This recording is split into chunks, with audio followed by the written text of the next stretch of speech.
Today we're going to make some art in the style of Aranyi, and we're not going to use just a regular pen. We're going to bust out the calligraphy pens. For most of your line work, you're going to use a very, very fine tip. For larger things that need to be filled in more, like pine trees, we use the wider tip. And the tips go in the end. You press in very carefully. I tend to grab the top and bottom to push it in. That way you don't slice your own finger. That would be bad. We will have little cups of ink. They will have a very small amount of ink in them to prevent spills. This is India ink. It is permanent. Think of it as liquid permanent marker in a cup. Will it come off your hands eventually? Yes. Will it come off your clothes? No. So we're going to be very careful. You're sharing with a partner.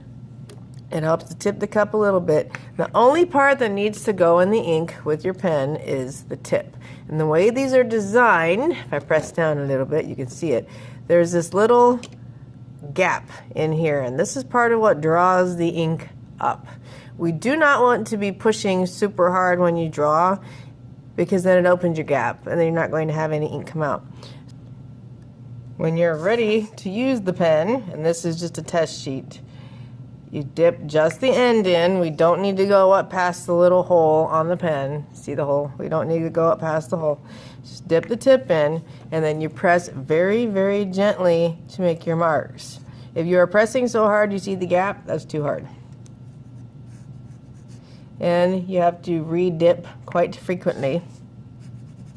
So that's what the skinny pen looks like. The other tip, the wide tip. This one's designed a little differently.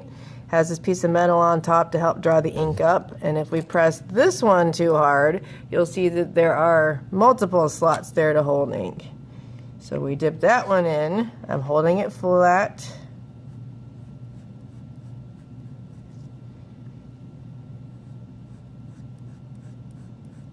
And it makes wider lines. We're going to be brave and just jump on in. We're not using any pencil first. The top portion of your project is going to be sky. We're going to start with a zigzag line.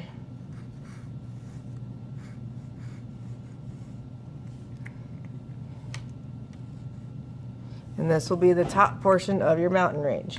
Then you take that zigzag and you break it up into smaller pieces by extending some of the valleys.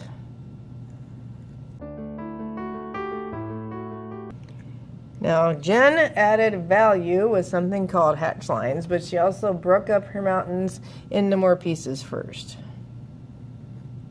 So we add another zigzag to it on the inside.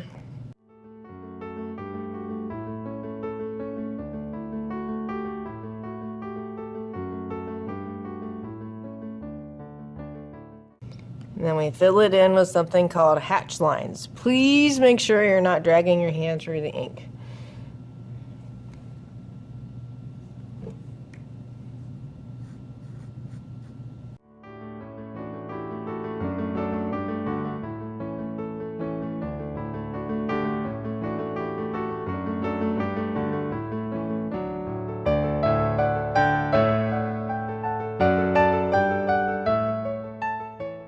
Once your hatch lines and your mountains are complete, then we can add a horizon, or you can have multiple layers for your horizon.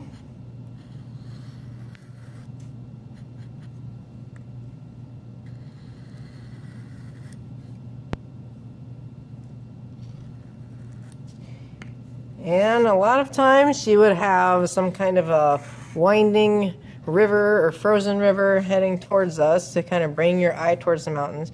So I'm going to start that on the horizon and then wiggle the line towards me.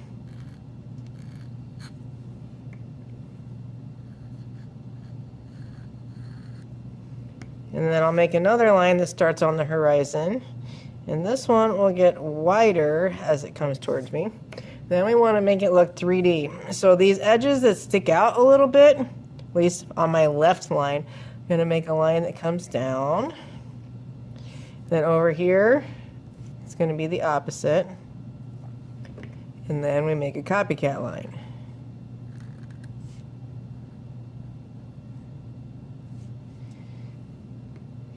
And this also gets some hatch lines.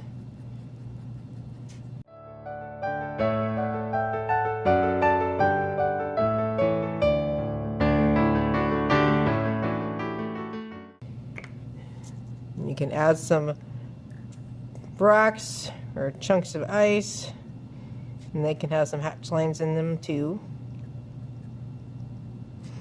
And I'll also add a little bit of texture.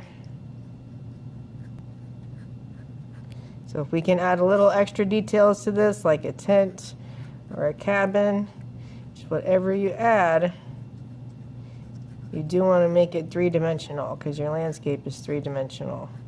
So I'm using lines that are parallel to each other and go off the back. Front matches the back side, so these are parallel to the front edge. These are parallel to each other. They angle up, not down.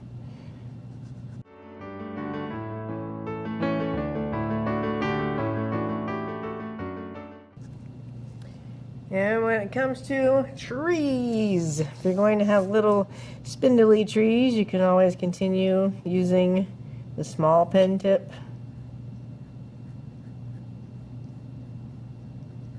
You want trees that are a little bit thicker, then you want to switch to the larger pen tip. Just remember, when they're close to you, they will be bigger, unless it's a baby tree. And if they're far away, they will be small.